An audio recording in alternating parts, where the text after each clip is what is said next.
capítulo 2,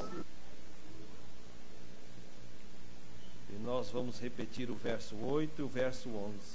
Apocalipse, capítulo 2, repetirmos o verso 8 e o verso 11. Você acompanha aí na sua Bíblia, em nome de Jesus.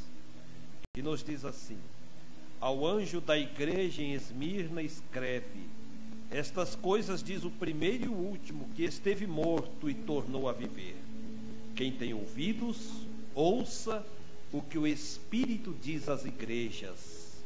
O vencedor de nenhum modo sofrerá dano da segunda morte. Amém. Amém. Bendito Deus, Pai querido e glorioso, nós te bendizemos, meu Senhor, pela tua presença, pela tua grandiosidade e pelo teu amor. Meu Deus, neste momento falaremos da tua palavra. Usa-nos para o teu louvor, para a tua glória, Senhor. Manifesta, ó Deus, através do teu Santo Espírito em meio à tua igreja. Manifesta, Senhor, usando-nos, ó Deus eterno. Que tudo quanto falarmos seja para o louvor, para a glória de ti, meu Senhor. Sejam palavras tuas em nossos lábios, meu Senhor. Pai querido e glorioso, sei com os teus filhos, eu te peço em nome de Jesus Cristo. Amém, meu Senhor. Amém. Assentar, irmãos.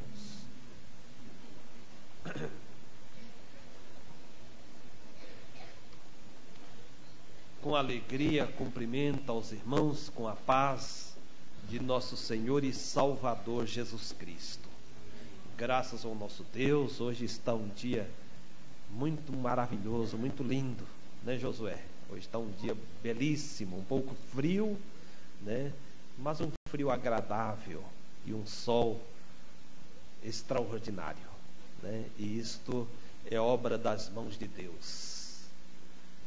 O salmista, no Salmos 19, ele faz menção a este momento, né? E ele diz: um dia declara, né, outro dia, e ele vai falando de todas as coisas belíssimas que nós vemos todos os dias, mas parece que só valorizamos quando sentimos falta, né? E aí você passa uma semana de chuva, de frio, de tantas coisas, e quando você vê um dia maravilhoso, você se lembra que é extraordinário, né? Nós louvamos a Deus por isso. E hoje estamos na casa de Deus para este momento de adoração ao Deus grandioso, ao Deus magnífico. Irmãos, nós estamos aos poucos falando sobre o Apocalipse, e há poucos dias nós falamos sobre a carta à igreja de Éfeso, e agora na sequência nós falaremos hoje sobre a carta à igreja de Esmirna. E esta é a segunda carta que João dirige, porque Jesus diz a ele: João, eu quero que você escreva as cartas e dirige a cada uma dessas cartas a uma igreja. Mas como falei, as cartas eram circulares, ou seja, elas depois circulavam por todas as igrejas.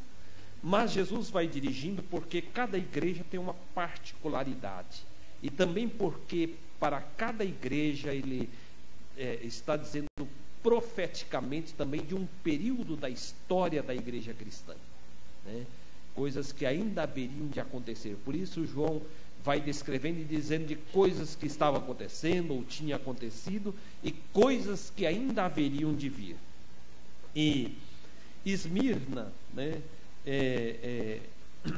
faz parte daquelas 7 igrejas da Ásia Menor, que era uma província do Império Romano, e era uma cidade portuária, ou seja, como vamos dizer Paranaguá, uma cidade onde havia um porto e ficava na costa oeste do mar Mediterrâneo, né?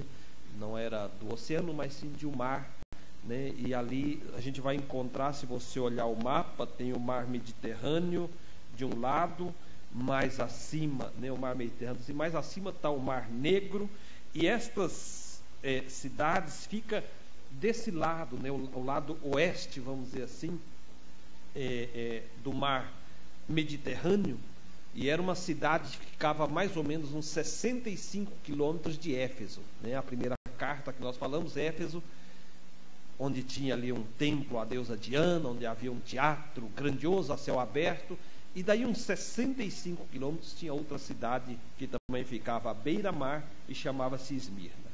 Esmirna significa mirra, né, que era uma dos perfumes ou algo usado na época. E essa cidade era uma cidade próspera. Ela tinha ruas e edifícios que se estendiam através do litoral, né?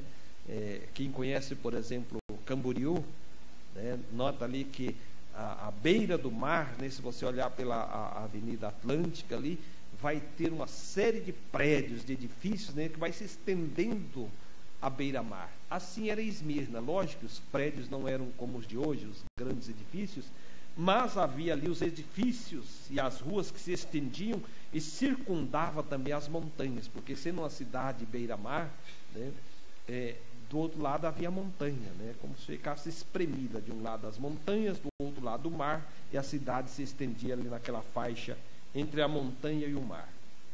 E era uma cidade próspera. Eles tinham ali uma espécie de abastecimento de água, né, chamado aqueduto, que levava água a todas as, né, de onde emanavam as fontes das águas, e levava água às populações.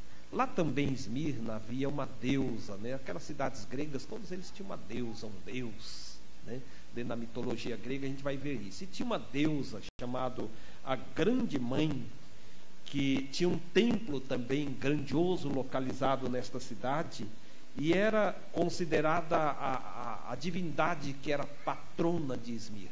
Hoje, se a gente vê, as nossas cidades também sempre tem um santo, vamos dizer assim, que é o protetor da cidade, né? Ontem, por exemplo, em Umuarama, eu morei em Umuarama, eu até brinquei ontem, eu queria estar em Umuarama, porque ontem era feriado municipal, né? Não precisava trabalhar, que era dia de São Francisco de Assis, que é o patrono de Umuarama. Aqui, né, sabe, os irmãos aí, dia 8 de setembro, que é a padroeira, Nossa Senhora da Luz dos Pinhais, é isso, né?